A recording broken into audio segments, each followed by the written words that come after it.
Fala pessoal, sejam bem-vindos. Se você não sabe, lá no blog existe uma seção específica para editais que eu conto um pouco das experiências que eu passei, dou algumas dicas. E como na última sexta a gente teve um edital novo, o resultado de um novo edital, eu resolvi pegar os dados que foram disponibilizados e fazer uma análise bem rápida para a gente ter algumas percepções em relação aos proponentes, às pessoas que estão participando, aos vencedores, enfim, as diversas questões aí que a gente pode entender a partir desses resultados. Para a gente começar então, se você não sabe, esse edital foi o último lançado em específico para jogos, foi anunciado uma linha agora, mas esse foi o último lançado, e ele visava selecionar 10 projetos inéditos, ou seja, você não podia ter uma demo desse jogo, você tinha que ter, ele não podia estar sido lançado, aumentar, uma expansão, nada disso, ele tinha que ser totalmente novo.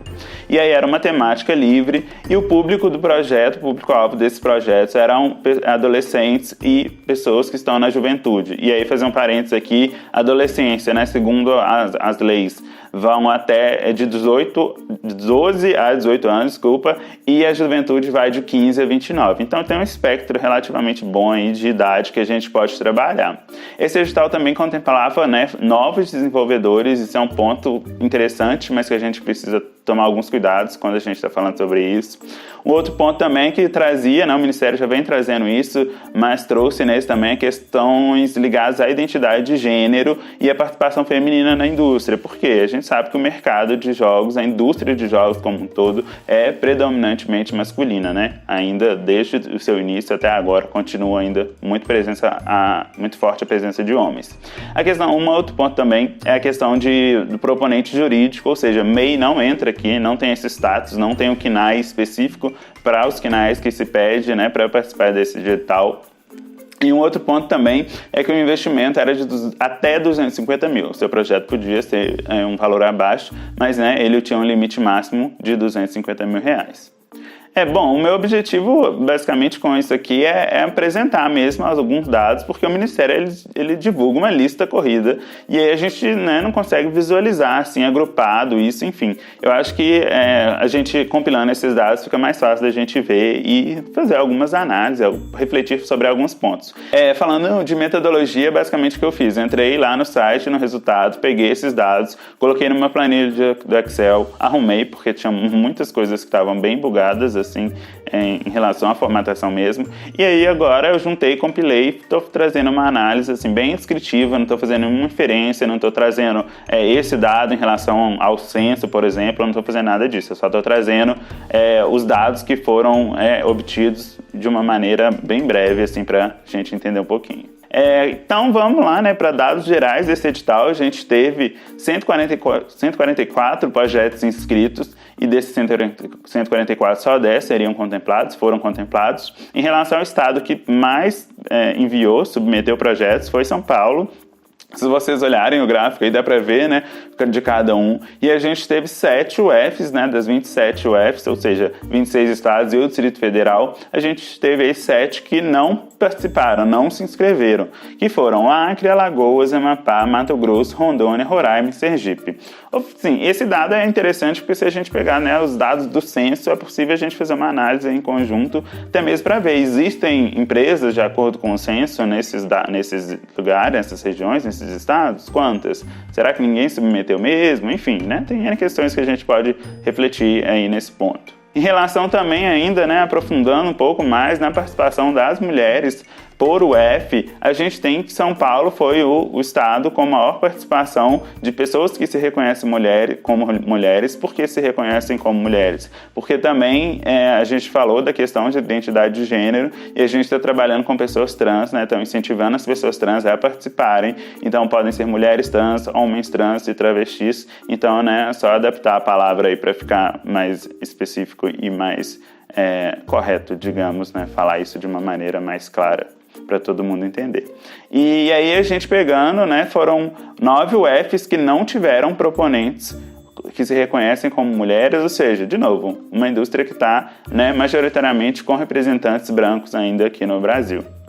Um outro ponto também é se a gente pegar a categorização, né, que o Ministério faz, né, pela etnia, pela raça, a gente tem, então, 66% dos proponentes brancos, e aí é uma indústria majoritariamente branca, como eu já pontuei, 20% como pardos, ou seja, a gente teve mais pessoas que se reconhecem como pessoas pardas do que negras, e aí amarelas foram em torno de alguma coisa de 5%, e pessoas indígenas basicamente em 1%. O que isso, ao meu ver, pode significar para a nossa indústria?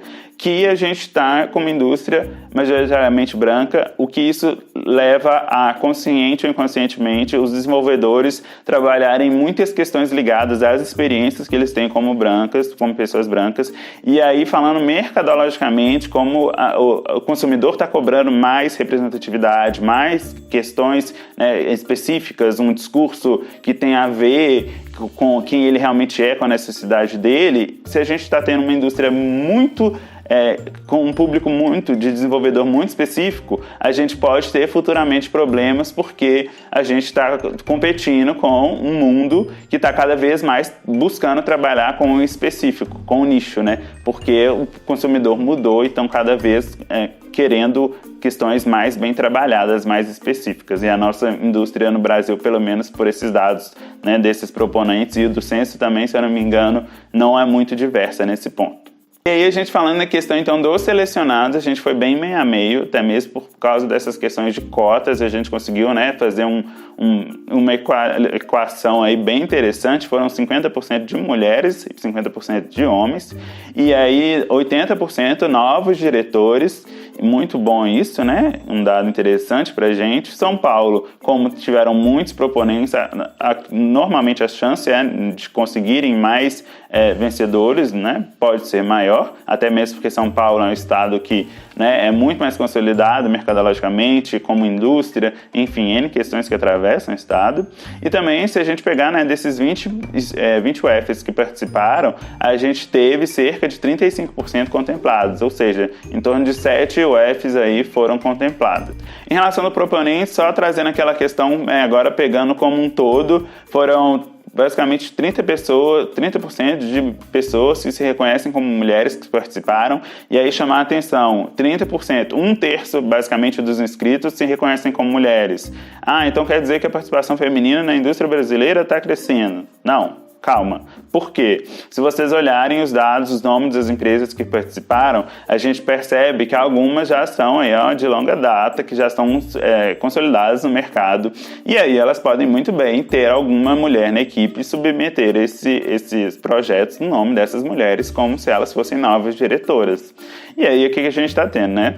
Nada mudou. A gente está tendo a indústria que continua aos mesmos homens brancos, possivelmente dominando essa indústria e usando o nome de outras mulheres para conseguirem esse edital. Inclusive, alguns estúdios que já ganharam editais, se vocês olharem, né, com um pouco mais de cuidado lá. Então, a gente tem que ter cuidado para fazer esse tipo de generalização. 66% dos proponentes também se reconhecem como pessoa branca, né? Nada novo até agora. 8% como pessoa negra. 83% dos proponentes são novos diretores e, de novo, aquela questão, né?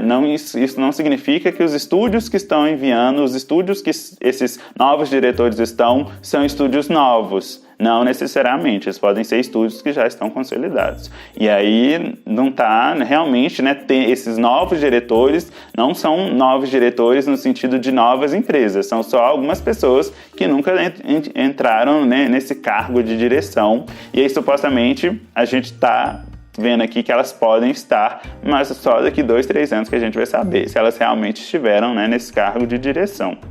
E aí, por fim, 44% dos proponentes foram desclassificados pelo item 22.5, e esse item 22.5 caso haja inclusão da proposta na lista de habilitados para a segunda e última fase de seleção, em virtude do proveniente de recursos, estarão estas serão incorporadas à lista definitiva sem prejuízo das demais já anteriormente habilitadas.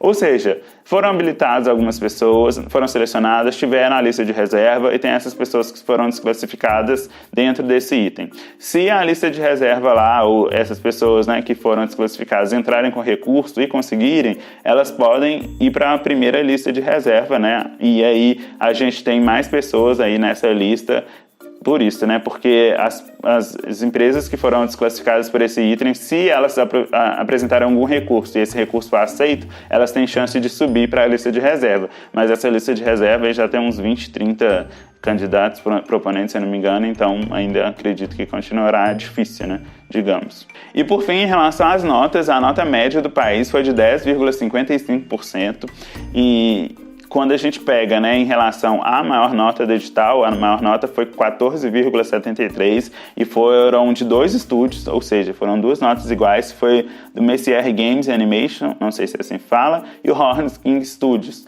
ou seja, eles tiveram essa maior nota, e aí a gente pegando essa média de 10,55, a gente teve cerca de 55% dos proponentes acima dessa nota. Ao meu ver, é uma nota interessante, até mesmo porque esses editais, né, a gente começou há 2 anos atrás, se eu não me engano, né? Acho que o primeiro foi em 2016, enfim. E a gente está trabalhando com editais recentemente e já foi mais que 50%, né? Ainda não chegamos nos 60%, que é usualmente aí, né, que é um parâmetro que a gente tem, mas a gente está quase lá. Então, acho que é um ponto aí já interessante para a gente. E o que eu queria deixar é que, assim, esse primeiro passo foi dado, essas informações já estão compiladas no Excel, é só vocês irem lá e aplicarem os filtros para conseguir fazer, né, afunilamentos e segmentações mais específicas, até mesmo para as associações descobrirem como foi a performance dos seus estúdios nesse edital em específico, e aí propor políticas públicas, né, estaduais, enfim, eu acho que se todo mundo trabalhar, a gente consegue propor algumas políticas públicas mais eficazes para todos, né?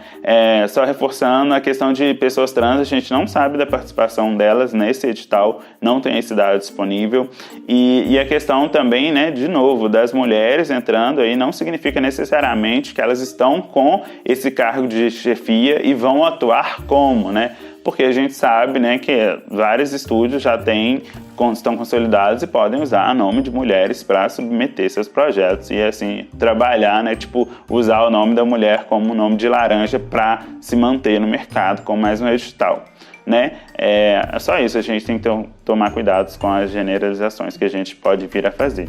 Eu deixo esses dados aí, se vocês curtiram o vídeo, não se esqueçam de curtir, compartilhar, comentar, deixar alguma dúvida, mandar um inbox se vier alguma coisa que está discrepante, que não deu certo com o que vocês trabalharam, e a gente vai trabalhando junto para ano que vem, né, propor mais coisa eficaz para nossa comunidade como um todo.